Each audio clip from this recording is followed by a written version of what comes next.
Are you ready? Oh, yeah! From parts unknown and into your home, this is the Groovy G Championship Belt Podcast. Now, here's your host, Groovy G. Hello there, folks, and welcome to the Groovy G Championship Belt Podcast. On this episode, we take a closer look at a replica NXT Championship that's coming your way right now. You're watching the Groovy G Championship Belt Podcast. For your official Groovy G Belt Podcast merchandise, check out www.groovygshop.com. First introduced on July 1, 2012 by then Commissioner Dusty Rhodes, the NXT Championship, as it's known, replaced the FCW Florida Heavyweight Championship and became the WWE's Developmental Territory's top prize. The first NXT champion was Seth Rollins, crowned champ on August 29, 2012. The original title was designed by the WWE and assembled and leathered by the Ace of Belts, Dave Millican. The first belt featured the scratch WWE logo, but as the company changed to their network logo, so did the logos used on their belts, including the NXT title. On WrestleMania weekend 2017, all the NXT title belts were redesigned and the new belts made by Leather Rebels were unveiled at NXT TakeOver Orlando.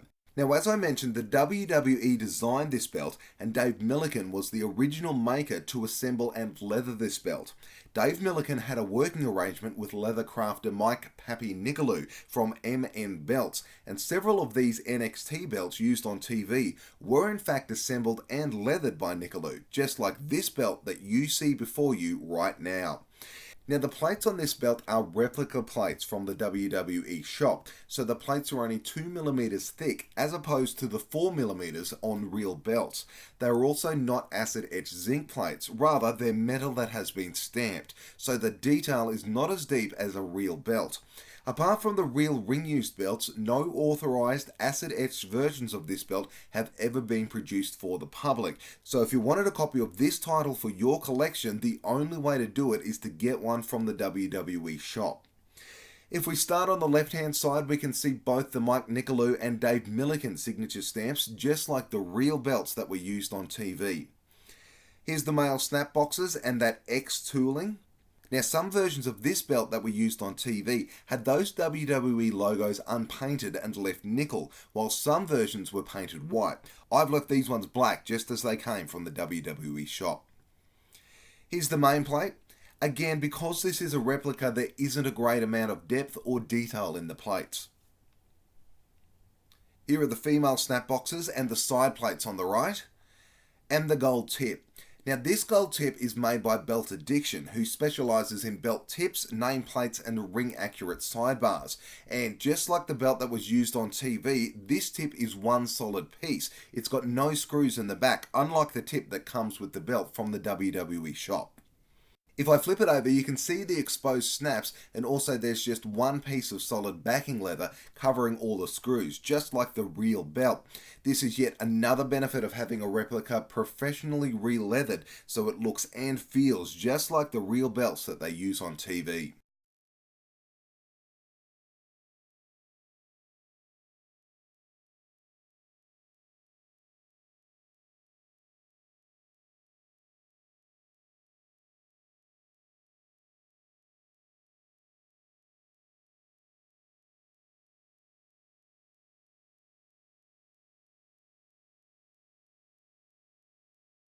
So there we have it.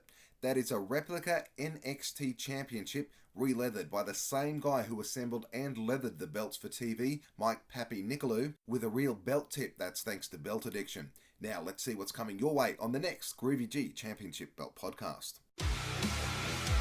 On the next episode of the Groovy G Championship Belt Podcast. This is Gav Mantle from Main Event Belts, creators of the Super Kick Party Championship Belts. I'll be on the next Groovy G Championship Belt Podcast. That's right, folks. On the next episode of the Groovy G Championship Belt Podcast, we'll be joined by Main Event Belts Gav Mantle. Until then, make sure you don't miss a thing by subscribing to this YouTube channel, and you can join in the conversation on Twitter at Groovy G Belt Show or on Facebook. Until then, take care. It's bye for now.